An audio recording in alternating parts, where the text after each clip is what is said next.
ఎన్ని చేసినా, ఈ కూటమి నువ్వెన్ని ట్రిక్కులు వేసినా, నన్ను తప్పించే ప్రయత్నాలు ఎన్ని చేసినా, మళ్ళీ చెప్తున్నా, గతంలో చెప్పా, మళ్ళీ చెప్తున్నా, నేను నరసాపురం నుంచే పోటీ చేస్తున్నానమ్మా. పీడీటీవీ రే దరునా కొడక్క, రే సాక్షితో పాటు ఉన్న నీలి నా కొడకల్లారా, మీ అందరికీ చెప్తున్నా, మళ్ళీ రాసుకో, మళ్ళీ రాసుకో, మళ్ళీ రాసుకో. ఏమి ఇబ్బంది లేదు.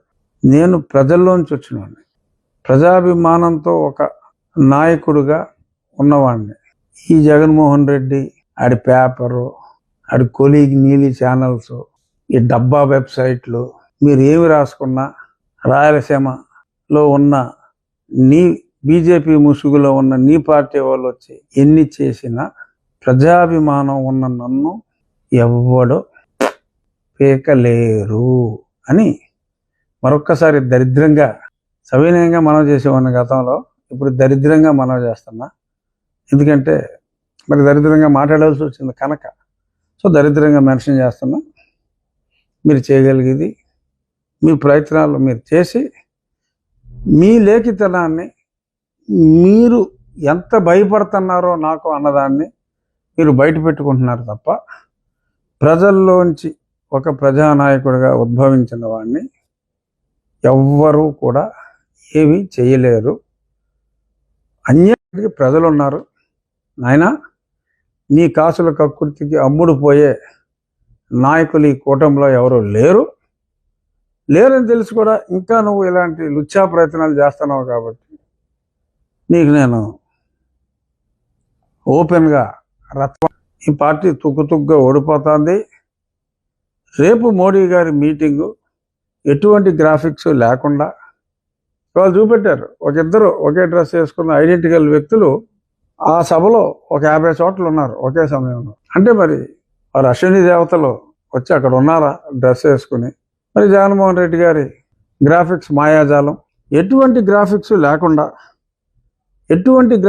లేకుండా రేపు ఆ సభ నరేంద్ర మోడీ గారు, చంద్రబాబు నాయుడు గారు, పవన్ కళ్యాణ్ గారు, వాళ్ళు ముగ్గురు పాల్గొనే ఆ సభ అత్యద్భుతంగా సూపర్ హిట్ అవుతుంది. ఎటువంటి గ్రాఫిక్స్ లేకుండా నువ్వు కూడా నీ సాక్షిని కూడా పంపించి చూసుకోవచ్చు. ఇక రాయటానికి ఉండదు ముందే పారిపోతున్న జనం అని. ఎందుకంటే సభలో ప్రధానమంత్రి గారు ఉన్నారు, నెక్స్ట్ ఆయనకి రిపోర్ట్లు వెళ్తాయి. ఆ రిపోర్ట్లు ఆయనకి వెళ్ళిన తర్వాత పిచ్చిగా రాస్తే, రెగ్యులర్గా రాసినట్టు అబద్ధాలు రాస్తే మరి మనకి ఏం ప్రాప్తిస్తుందో మీకు అనుభవపూర్వకంగా తెలుసుకున్నారు కనుక మళ్ళీ చెప్పక్కర్లేదు. నా విజ్ఞప్తి, రేపు జరగబోయే 17వ తారీఖు ప్రధానమంత్రి ఉన్నప్పుడు ఏం చేస్తాడు? చాయిస్ ఏముంది, తోలు చేస్తారు.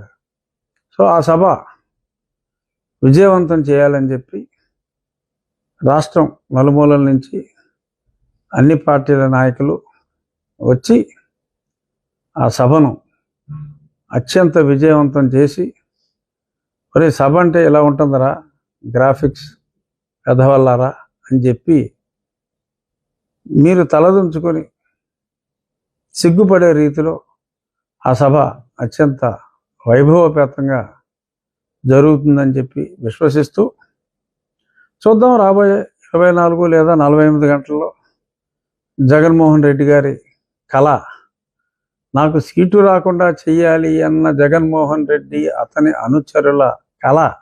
ఎందుకంటే నేను కలగంటూ ఉంటానని చెప్పి మరి పెద్ద ఫ్లెక్సీలమ్మా. కానీ ఇతను పడుకున్నట్లేదు, పడుకున్నట్టు లేకుండా, మామూలుగా అసెంబ్లీలో కూడా పడుకుంటాడు ఇలాగా. కానీ పడుకున్నట్టు స్టిల్ లేకుండా అసెంబ్లీలో పడుకున్న స్టిల్ పెట్టి, నాకు ఒక కళ ఉంది, నేను కలగంటానని చెప్పి అని ఉంటే బాగుండేది. చిక్కటి చిరునవ్వుతో ఉన్న ఫోటో పెట్టి నేను